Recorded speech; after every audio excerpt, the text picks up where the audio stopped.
Gerald Ashford walked into the house 40 minutes after his brother's funeral ended. No condolences, no hesitation. 3 cars in the drive, 2 attorneys at his side.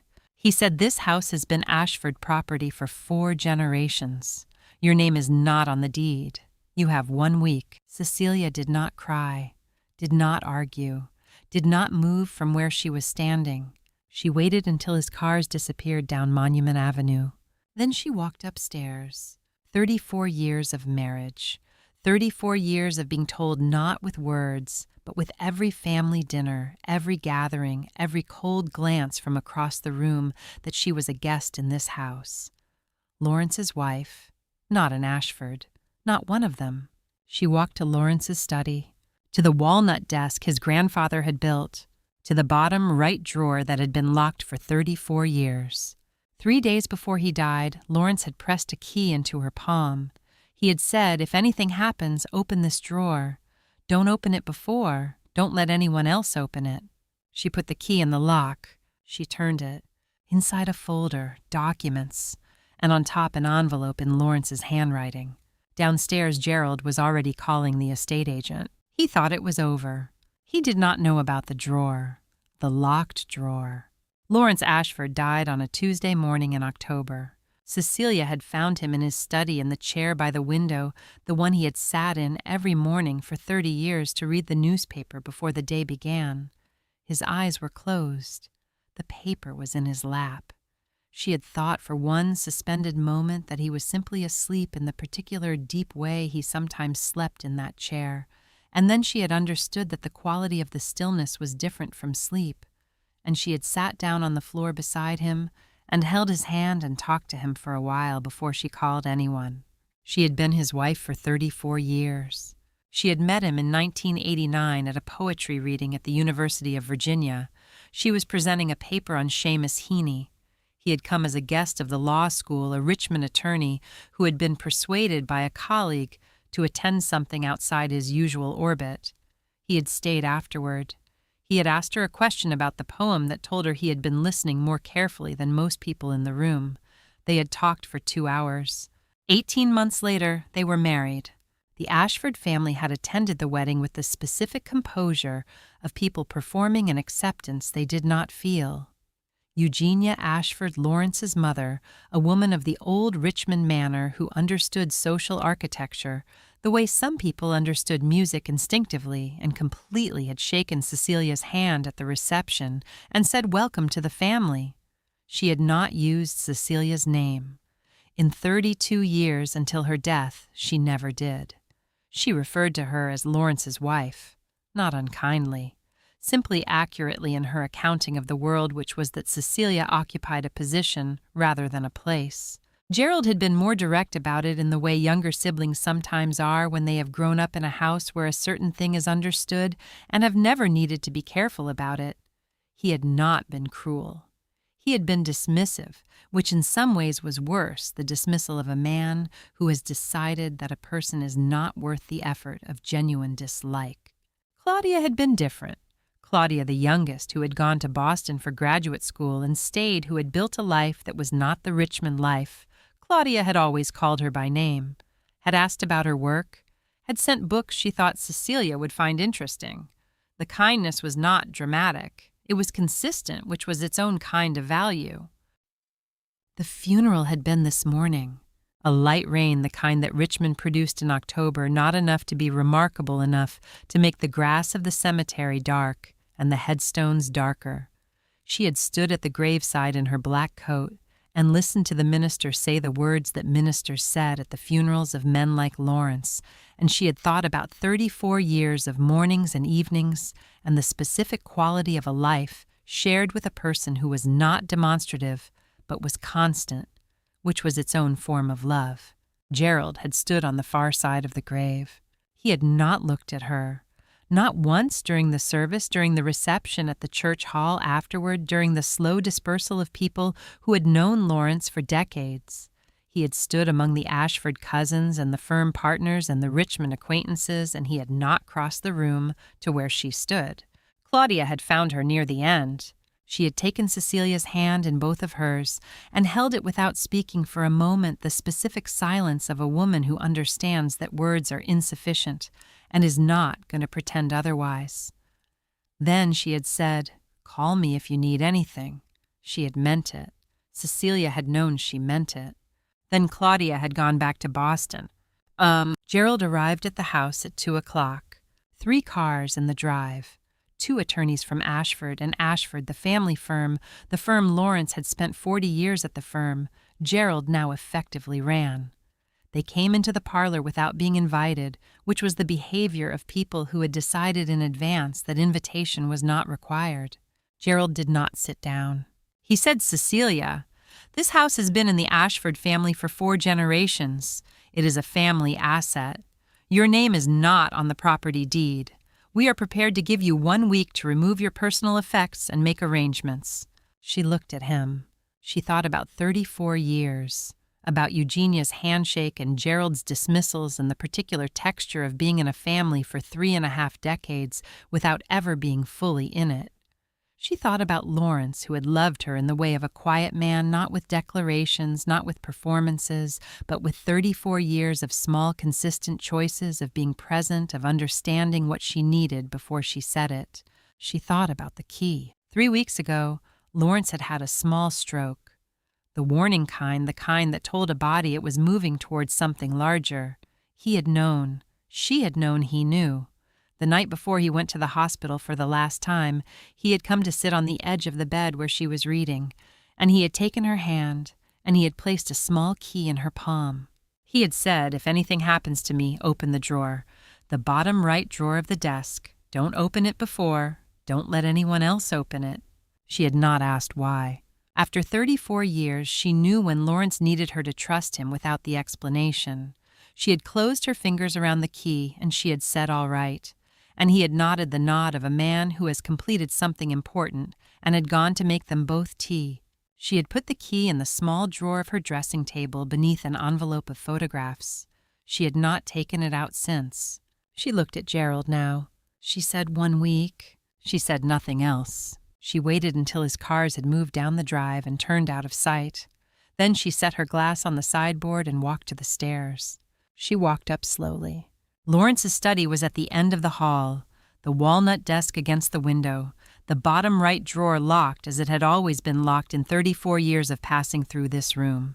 She put the key in the lock. She turned it. There are men who spend their lives preparing a gift for their wives that they will never see opened. Lawrence Ashford was one of them. The drawer opened. The drawer held 3 things. She could see this before she touched anything, the specific organization of a man who had been a lawyer for 40 years and understood that the arrangement of documents was itself a form of argument, that the order in which things were encountered shaped the understanding of them. A sealed envelope on top, her name in Lawrence's handwriting. Beneath it, a thick folder tabbed the kind used for documents that needed to be found quickly under pressure. And beneath that, a thinner folder, a single document visible through the clear plastic sleeve on the cover. She took the envelope first.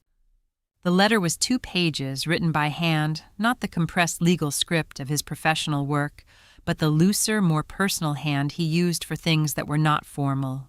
She had seen this handwriting on birthday cards and notes left on the kitchen counter, and the margins of books he had read and thought she should read too. She had read 34 years of it. She read it now. "Cecilia, if you are reading this, then I am no longer there, but I have not gone far. I know what will happen after I die. Gerald will come. He will tell you that this house belongs to the family. He will bring lawyers. He will give you a week. I know this because I have watched him do the same thing to others in this family, to the wife of our cousin Robert after his death in 2009, to Margaret after Edmund died.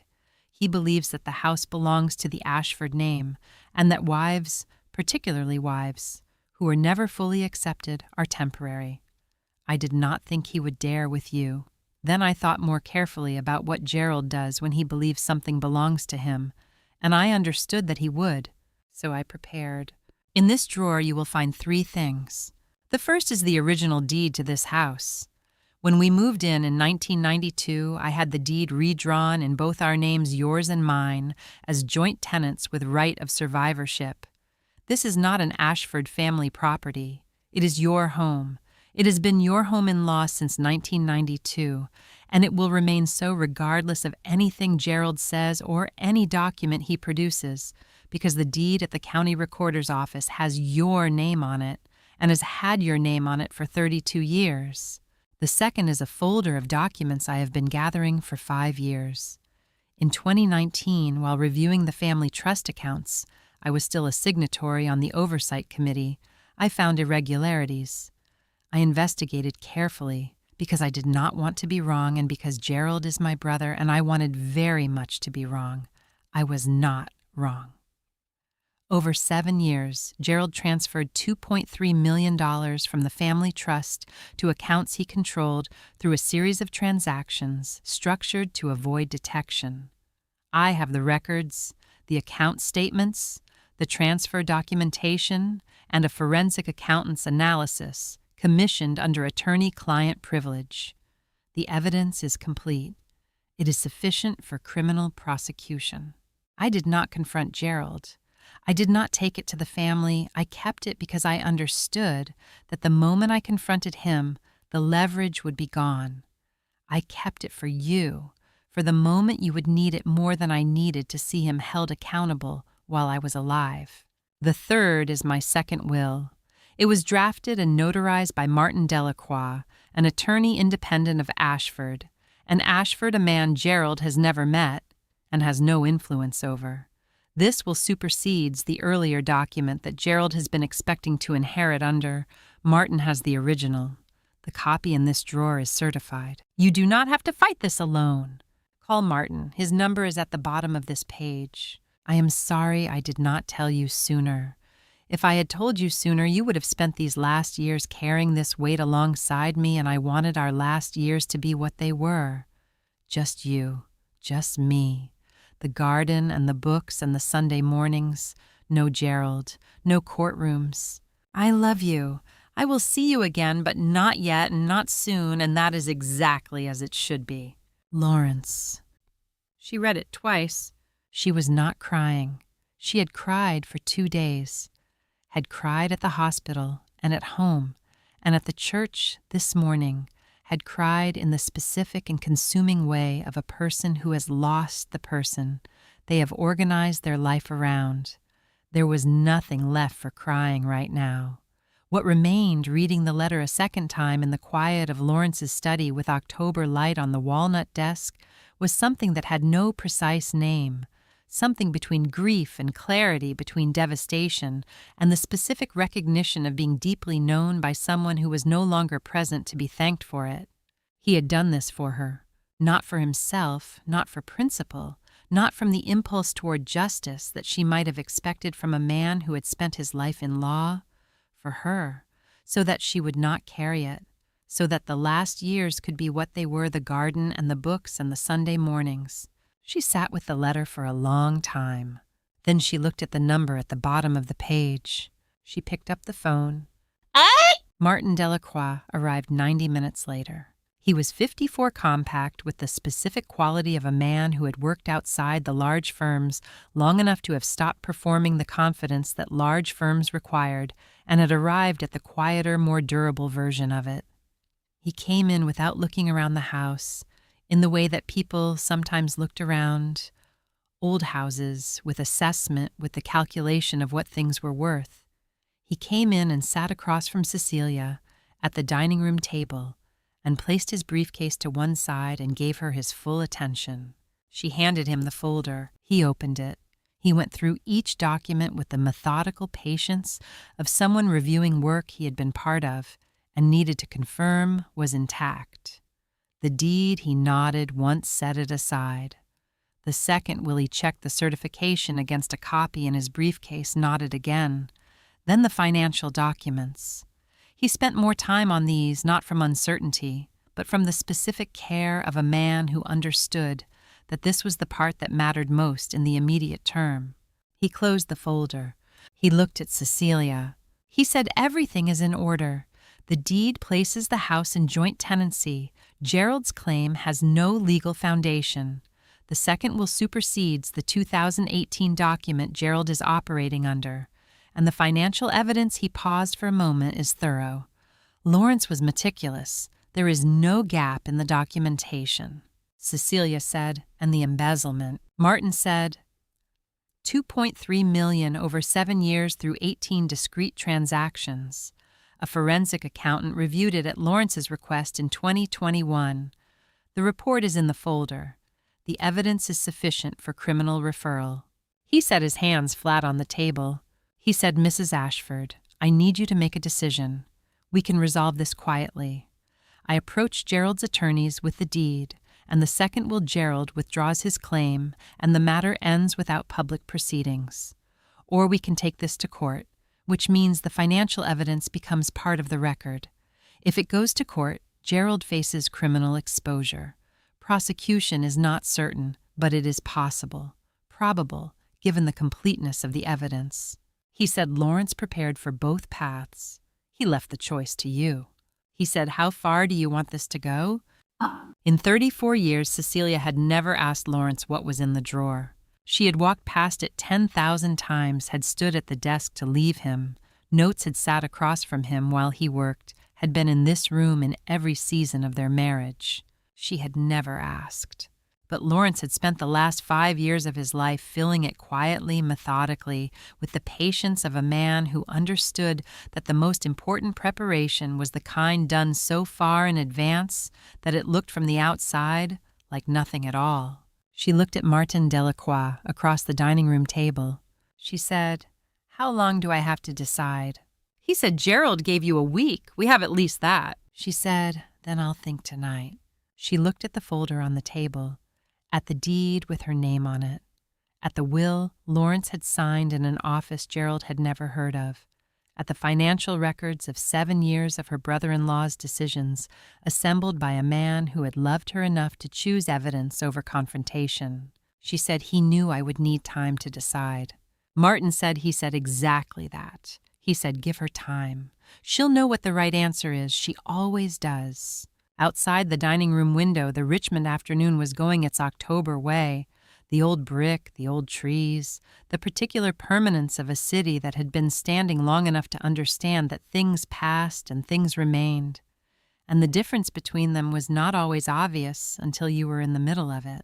She was in the middle of it. She would know what to do. Lawrence had been certain of that. The letter from Martin Delacroix arrived at Ashford and Ashford at 9:15 on Wednesday morning. It was a single page, formal in the specific language of an attorney, communicating a legal position that he considered settled rather than negotiable. It stated that Cecilia Ann Ashford was a joint tenant with right of survivorship on the deed to the property at Monument Avenue, Richmond, Virginia, as recorded at the Henrico County Circuit Court Clerk's Office in 1992. It stated that any attempt to compel her removal from the property, restrict her access to it, or transfer ownership without her consent would constitute tortious interference with her property rights and would be met with immediate legal action. It enclosed a certified copy of the deed. It was signed by Martin Delacroix, attorney at law. It did not mention the second will. It did not mention the financial records. Martin had been deliberate about this. He had explained to Cecilia the previous evening before he left that the deed was sufficient to stop Gerald's immediate action, and that the other documents were better held in reserve, deployed at the moment of maximum effect rather than presented all at once. Lawrence had given the same instruction in the letter. Don't show everything at once. Let them think you have less than you have. She had agreed. Gerald called at 9:47. She was in the kitchen with her coffee the second morning without Lawrence, the morning that had the specific quality of second mornings after loss. The first morning still carrying the shock of the first day, the second morning beginning the longer work of understanding that this was simply now the shape of things. She answered, Gerald said, you don't know who you're dealing with, Cecilia. Ashford and Ashford has 14 attorneys. You have Martin Delacroix and a deed from 1992 that can be challenged on a dozen grounds. I don't know what Lawrence told you or what you think you have in that drawer, but I am telling you, withdraw this letter. Cooperate with the estate process, and we can make this manageable. If you don't, she said, Gerald. He stopped. She said, I am not alone in this. Lawrence is here in that drawer. He was very thorough. A silence. She had known Gerald Ashford for 34 years. She had watched him in boardrooms and courtrooms and family occasions, had watched him manage situations with the specific confidence of a man who had never encountered a situation he could not manage. She recognized in the silence that followed her sentence the sound of a man recalibrating. He ended the call. By Thursday, Gerald had assembled the family. Not all of them. Claudia was in Boston, and 2 of the cousins were traveling. But enough. The aunts and uncles from the Richmond branch, the cousins who had grown up in the same social orbit, the people who had known the Ashford name for 3 and 4 generations, and understood, as Gerald had always understood, that the name was a form of property and needed to be defended. He told them a version of events. The version was Cecilia had taken advantage of Lawrence in his final months, had influenced him to sign documents he would not have signed in full health, was now using those documents to claim assets that belonged to the Ashford family. He used the word opportunist. He used the phrase not one of us, which was not a new phrase in discussions about Cecilia, but had not been spoken directly before, at least not where she could hear it. The family by and large believed him. They believed him because he was Gerald, because he had been managing the family's legal affairs for 20 years, because he was confident and they had no reason not to be. And they believed him because the alternative that Lawrence had spent 5 years quietly building a case against his own brother while telling no one was harder to absorb than the narrative Gerald was offering. Claudia did not hear this meeting. Claudia was already on a plane. She arrived at the house on Thursday evening without calling ahead. Cecilia heard the car in the drive and looked out the window and recognized the rental, the specific compact, that Claudia always rented when she came from Boston, because she claimed she didn't need anything larger in the city and didn't trust herself to parallel park anything with more than 4 feet of wheelbase. She opened the door before Claudia reached it. Claudia came in and stood in the entry hall and looked at Cecilia with the expression of a woman who has been on an airplane for 2 hours thinking about something she needs to understand and has arrived at the place where she can ask. She said, I'm not here to take sides. I want to be clear about that. I'm not here to defend Gerald, and I'm not here to... She stopped. I'm here because when I heard what Gerald was saying about Lawrence's mental state, something didn't fit. Lawrence was the most deliberate person I have ever known. He did not do things by accident or confusion. If he signed something in his final months, he meant to sign it. She said, I need to know what was actually in that drawer. Cecilia looked at her for a moment.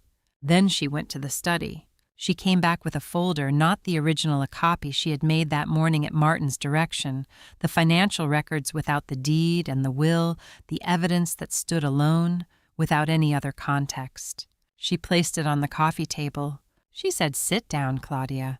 Claudia sat. She opened the folder. She read. The room was quiet while she read the specific quiet of a house in which something is being understood, for the first time the quiet that is not empty, but occupied by the weight of what is being processed. Cecilia sat across from her and let her read. She had learned in 34 years of teaching literature that the most important thing you could do when someone was encountering a difficult text was to give them the space to encounter it without filling the space with your own reaction. Claudia turned pages. She read the forensic accountant's analysis. She read the transfer records. She read the dates, 7 years of them, the pattern of it, the specific shape of what 7 years of small, careful transactions looked like when they were laid out in sequence. She closed the folder. She set it on the table. She said, I suspected. For years. There were things that didn't add up in the distributions. I asked Lawrence about them twice, and he said he was looking into it. I thought he meant he hadn't found anything.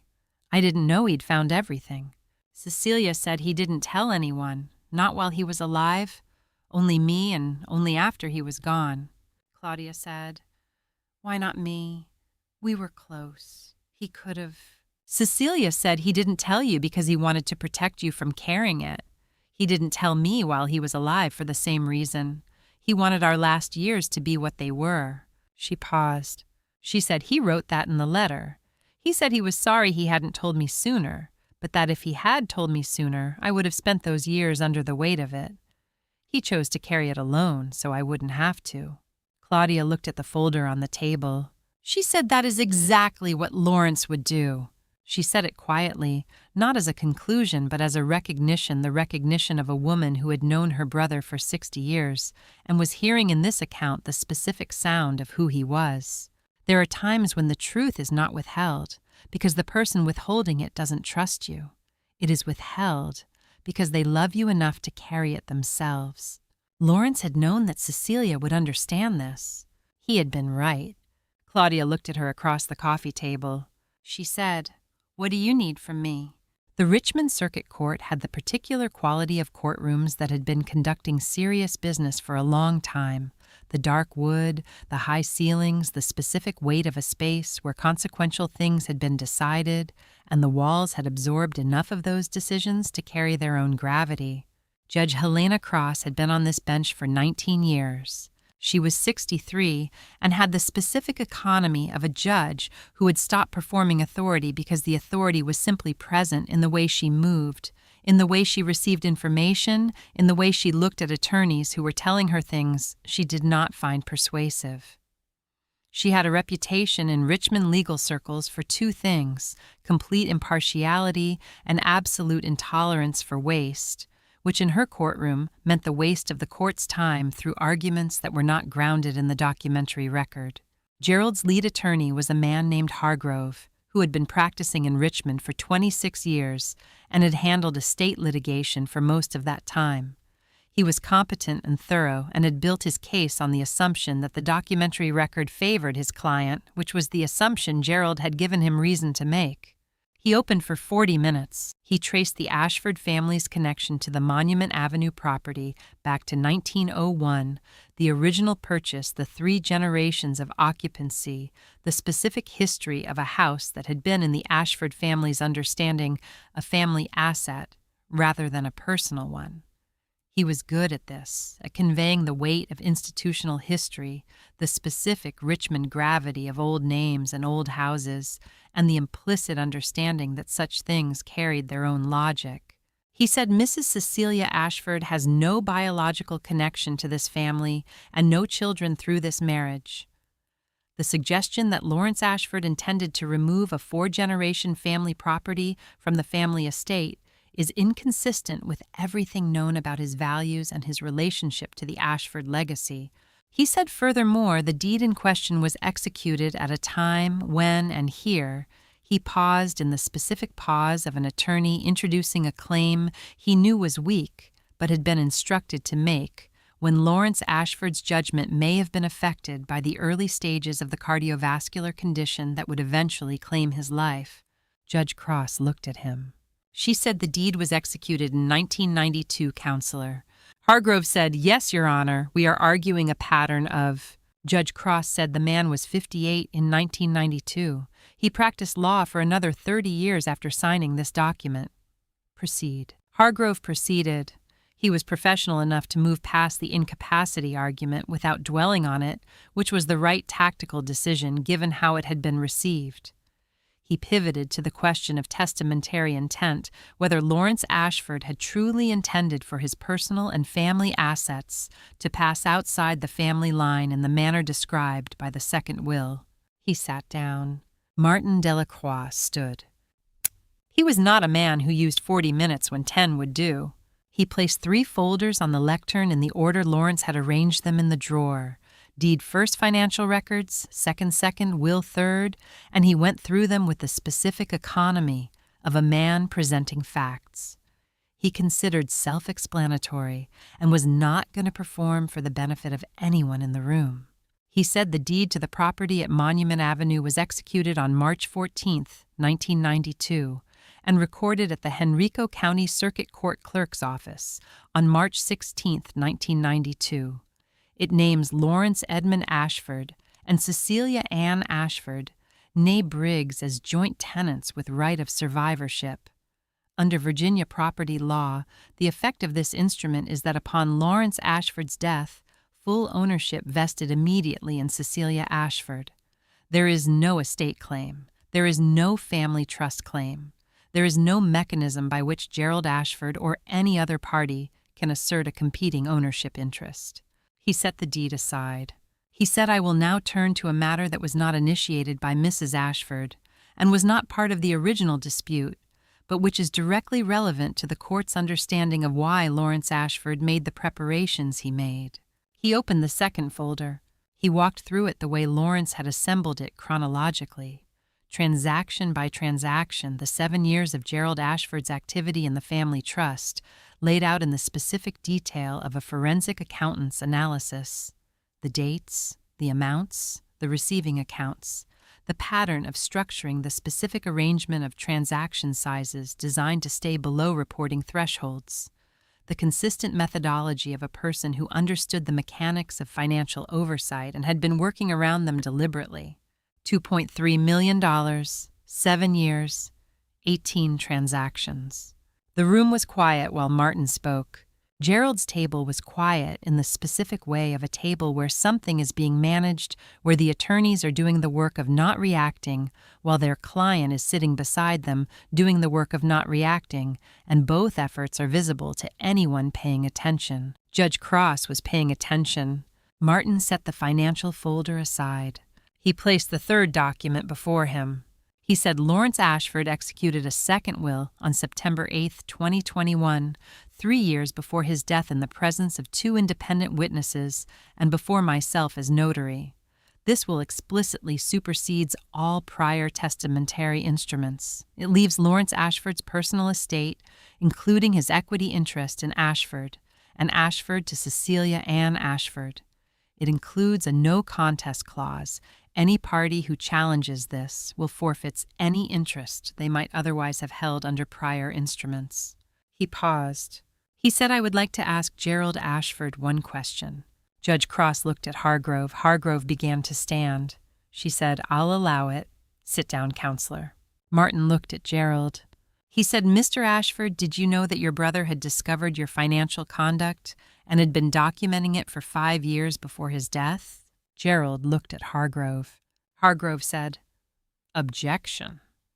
"Calls for?" Judge Cross said, "Overruled. Mr. Ashford, you will answer the question."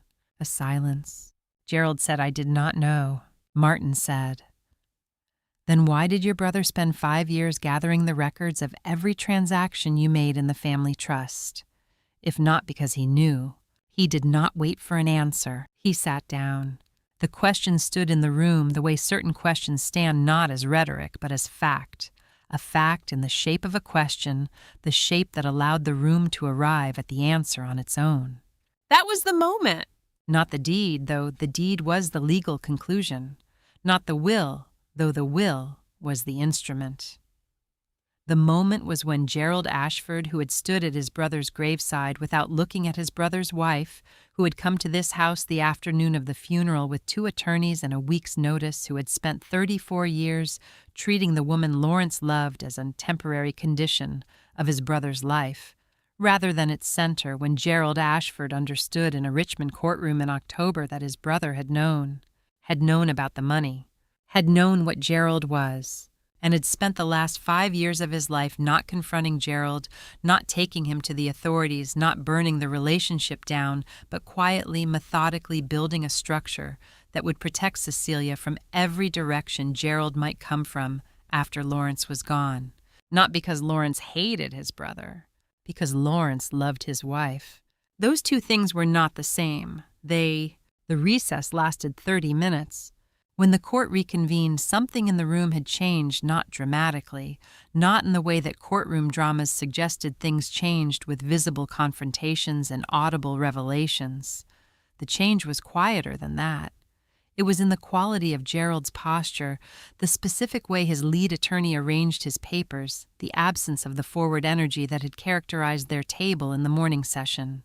3 days passed before the final proceeding. In those 3 days, Hargrove filed 2 motions that Martin addressed in written responses. The motions were competent but not confident, the work of an attorney who has received new information about the strength of his position and is adjusting his approach accordingly. Martin had told Cecilia on the evening after the first session that the financial evidence had changed the landscape in a specific way. Gerald was no longer simply a party in a property dispute. He was a potential defendant in a criminal matter, and that changed the calculation of what continuing to fight would cost him. She had understood. She had also understood that Lawrence had known this would be the calculation, had known that the financial evidence once presented would reframe everything, would turn Gerald from aggressor to defendant, would shift the weight of the proceeding from Cecilia, having to prove her right to Gerald, having to manage his exposure. Lawrence had built a trap that looked like a defense. Judge Cross delivered her ruling on a Friday morning. She did it with the specific economy she brought to everything. No preamble, no theatrical pauses, no performing of the significance of what she was about to say. She simply stated what the evidence required. She said the deed to the property at Monument Avenue, executed in 1992 and recorded at the Henrico County Circuit Court Clerk's Office, is a valid instrument conveying joint tenancy with right of survivorship to Lawrence Edmund Ashford and Cecilia Ann Ashford. Upon Lawrence Ashford's death, full legal title vested in Cecilia Ann Ashford by operation of law. The plaintiffs claim that this property is a family trust asset, has no basis in the documentary record, and is dismissed. She said the second will of Lawrence Ashford, executed September 8, 2021, before two independent witnesses and a notary public, is a valid testamentary instrument under Virginia law. It supersedes all prior instruments and controls the distribution of Lawrence Ashford's personal estate. The no contest clause is enforceable. She paused. She said, regarding the financial documentation entered into evidence by the respondent, the court is not the appropriate forum for criminal proceedings, and I make no finding of criminal liability here.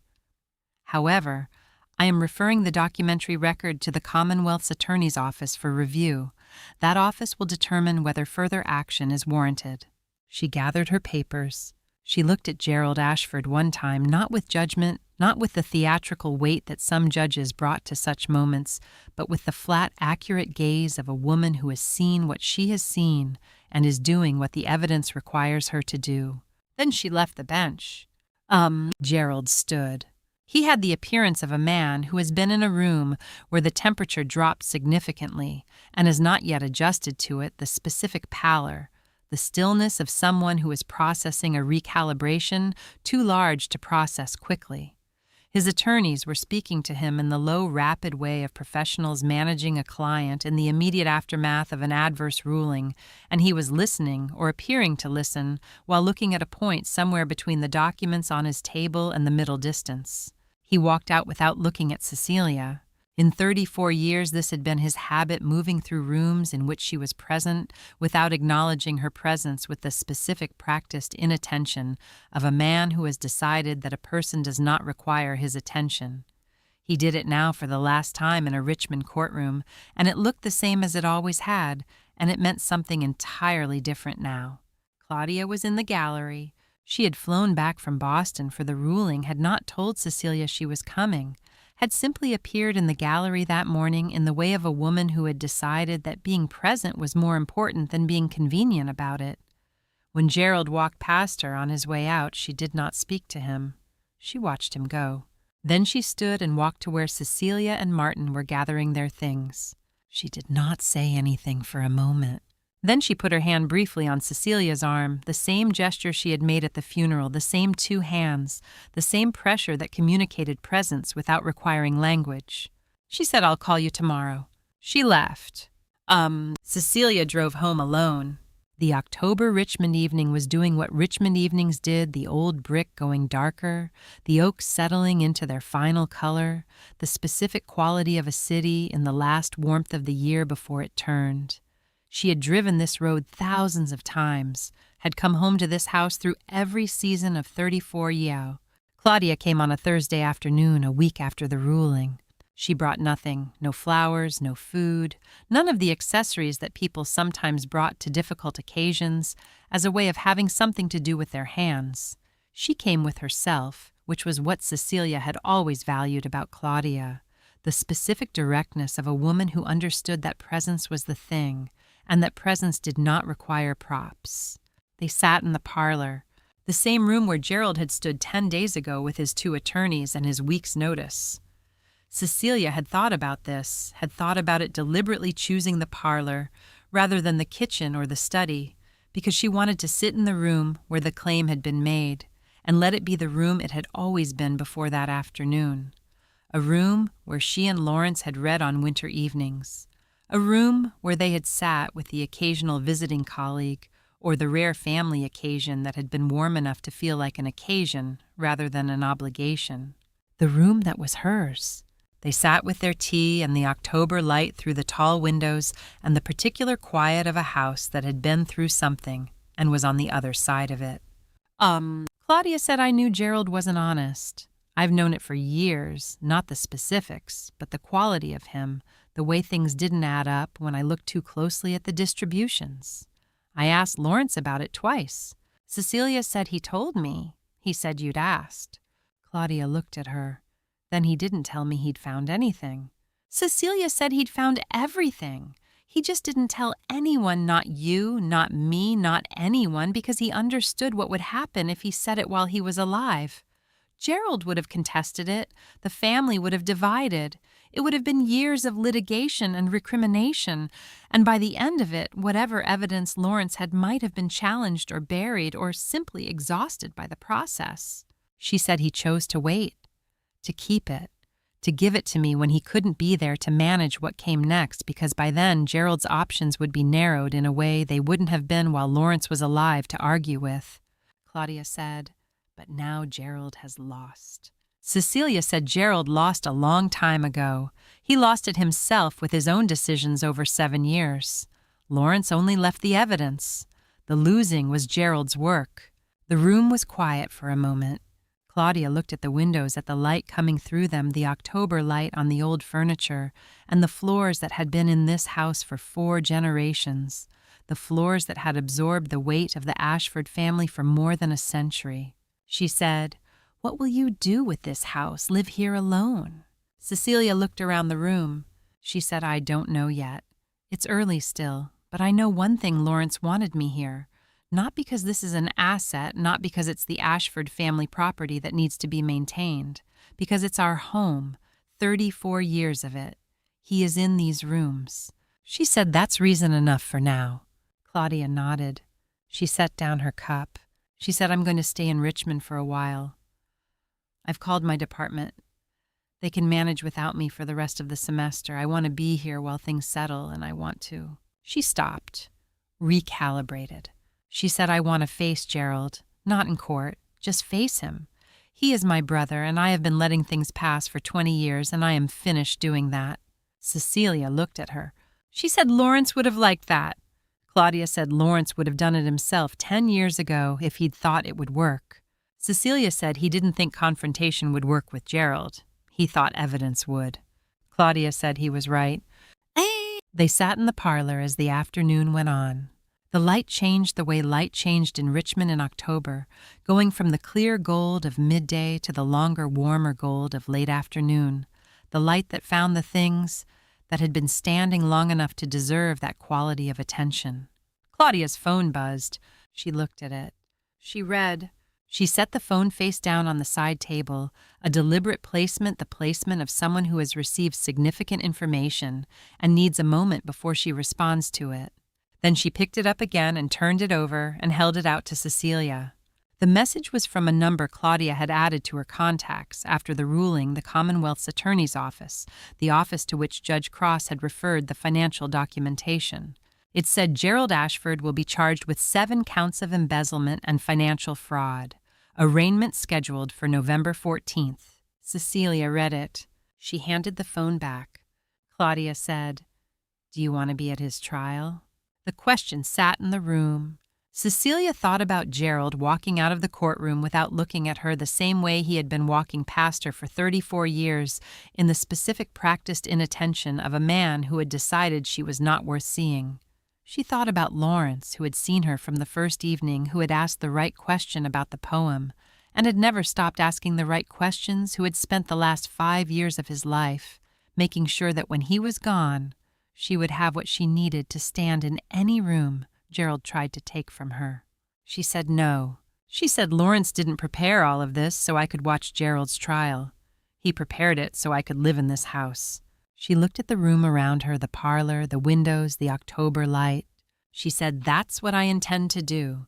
3 months passed.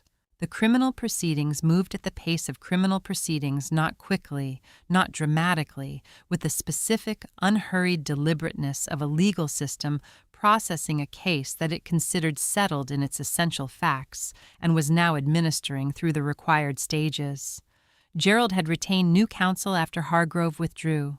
The new attorney was thorough and competent and had reviewed the evidence and advised his client with the honesty that good attorneys provide when the documentary record leaves no room for optimism. Gerald had listened.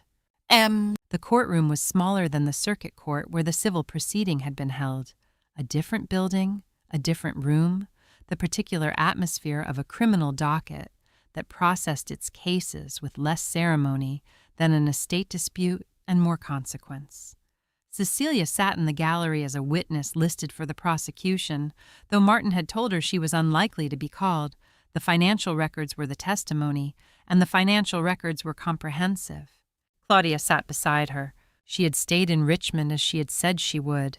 She had seen Gerald twice in the intervening months, once for a conversation she had described to Cecilia only in outline as difficult and necessary, and finished, and once at a family gathering that Cecilia had not attended, and that Claudia had described as the last one she expected to attend for some time. She had settled into Richmond with the specific quality of a woman who has decided that a place requires her presence, and is providing it without requiring the decision to be larger than it is. Gerald entered with his attorney. He looked diminished, not physically, but in the specific way of a man whose authority has been the primary substance of his identity, and who has watched that authority dissolve in the course of 3 months. Gerald had been for 40 years, an Ashford of Richmond, a name of firm position in the specific social architecture of a city that still understood such things. He had been the family's legal authority, its financial steward, its public face. He had been the one who decided things. He sat at the defense table with his new attorney, and he did not look at the gallery. The proceeding took 4 hours. The prosecution presented the financial documentation, the same records Lawrence had assembled over 5 years, the same forensic analysis, the same pattern of 18 transactions across 7 years. The defense offered mitigating circumstances context, the argument that Gerald had considered himself entitled to compensation for his years of managing the family trust. The argument was made competently and received without enthusiasm by Judge Cross, who had been assigned the criminal matter as well, and who had already reviewed the documentary record. At 2:15 in the afternoon, Gerald entered a guilty plea on 7 counts. The sentencing followed the guidelines. 18 months, loss of his law license, financial restitution to be determined in a separate proceeding.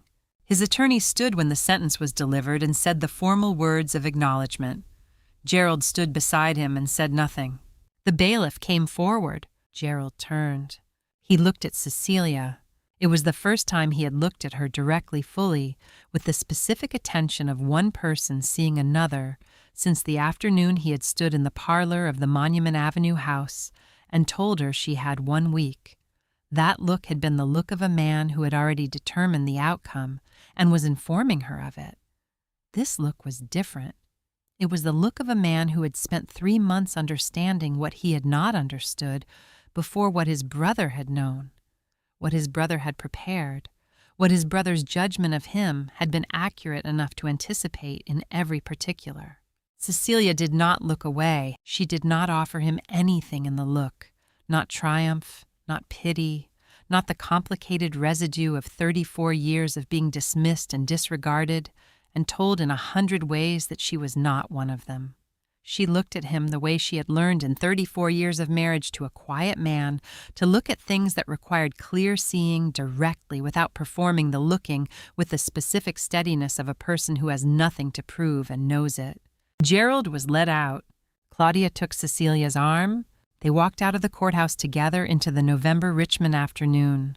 The light going early now, the way it went in November, the old brick darker without the October sun. The oaks bare, the city going about its serious business as cities did, regardless of what was being resolved inside their courtrooms. They drove back to Monument Avenue without much conversation. Claudia had learned in the months she had been staying in Richmond the specific rhythm of Cecilia's silences, which ones were processing and which ones were simply being, and that the difference mattered and was worth respecting.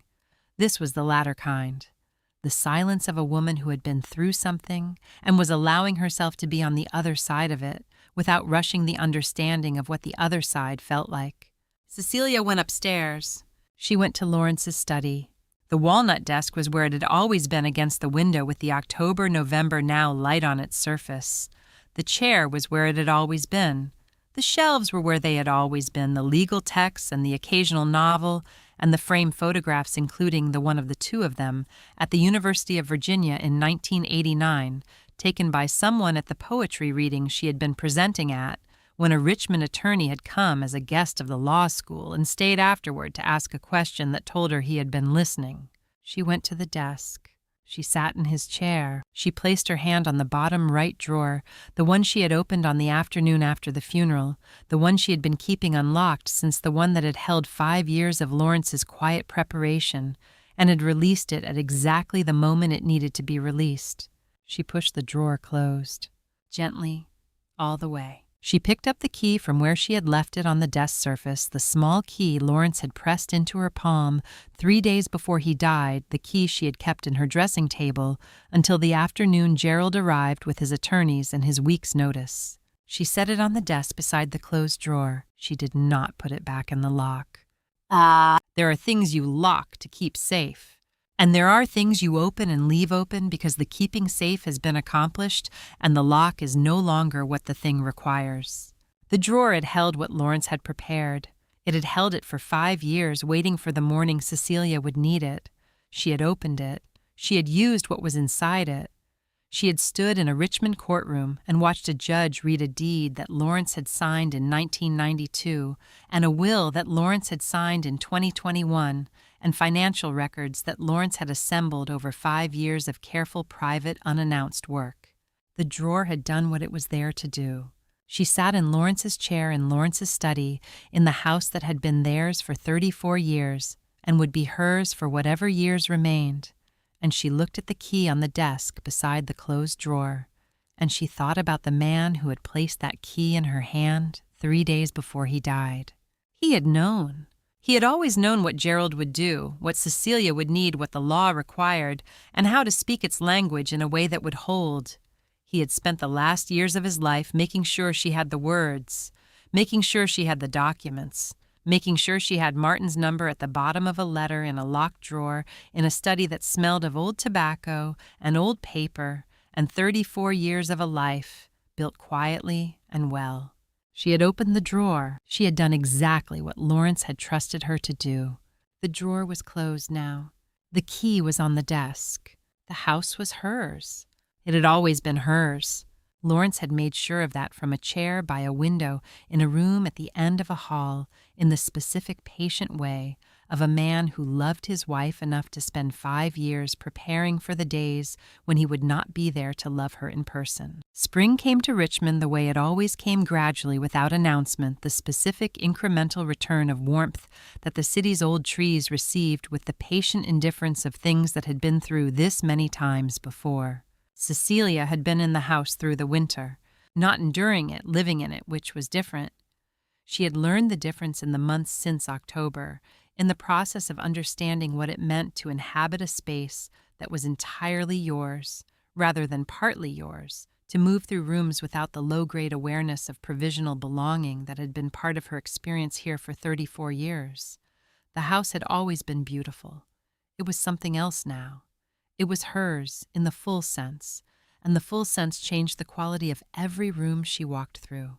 She had painted the parlor in February, not dramatically a different white warmer than the one that had been there, the white of a room that was being inhabited rather than preserved. She had changed the curtains in the dining room.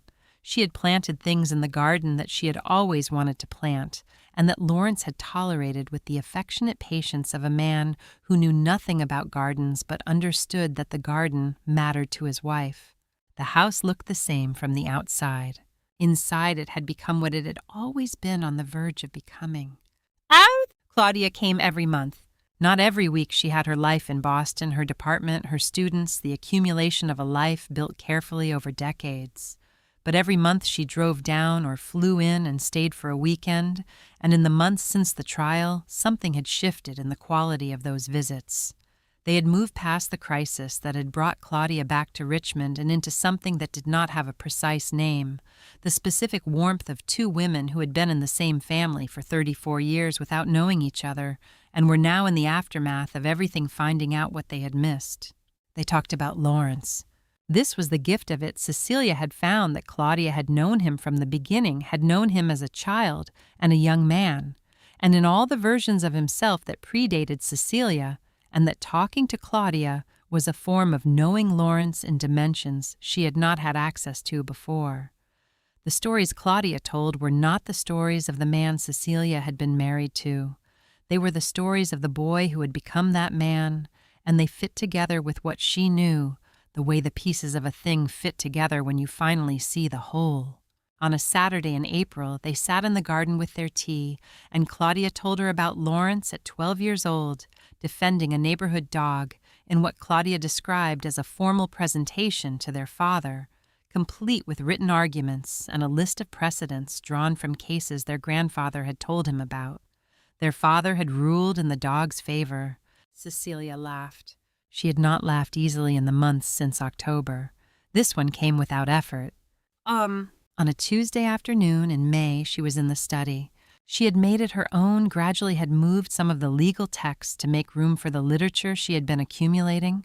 Her whole professional life had brought in a second lamp, had put a photograph on the desk that Lawrence had not put there, a photograph of the two of them in the garden in the summer of 2018, both of them looking at something outside the frame, both of them in the specific ease of people who have been together long enough that the camera catches them as they actually are rather than as they perform themselves. The study was his and hers now. That felt right. She was reading when she set the book down and reached for Lawrence's letter. She did not know exactly how many times she had read it. More than 10. Perhaps more than 20. Each time she found something different in it, not because the words changed, but because she changed because the person reading it in February was not the same person who had read it in October, and the words received by a woman in the middle of a legal battle were not the same words received by a woman sitting in a garden in the spring.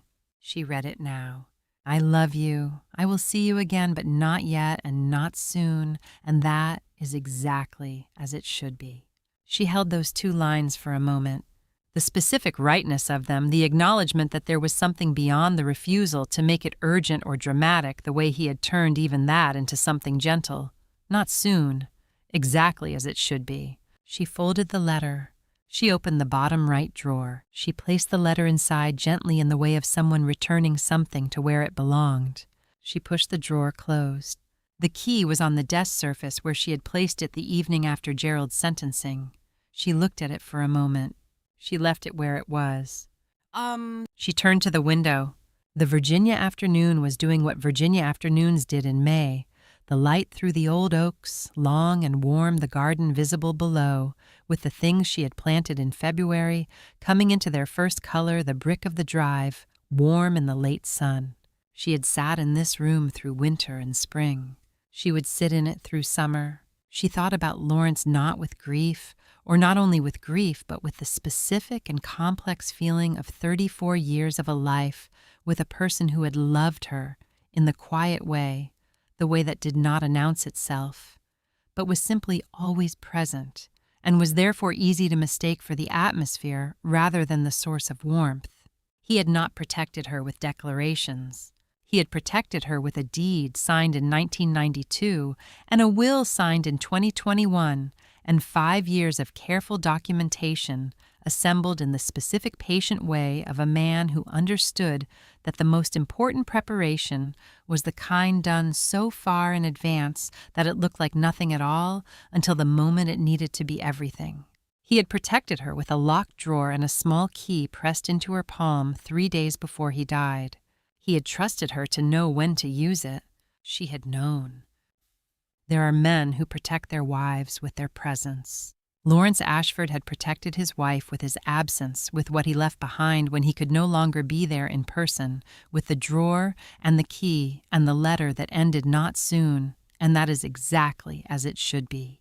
Cecilia Ashford did not stay in the Monument Avenue house because she needed a roof over her head. She stayed because Lawrence had promised her she would always be safe here, and he had kept that promise in the only way available to him, quietly and in advance, in the language of deeds and wills and financial records and a single letter in his own hand. That was not a tragedy. That was love, the quietest kind and the most durable. The kind that does its work after the person who felt it is gone. The kind that stays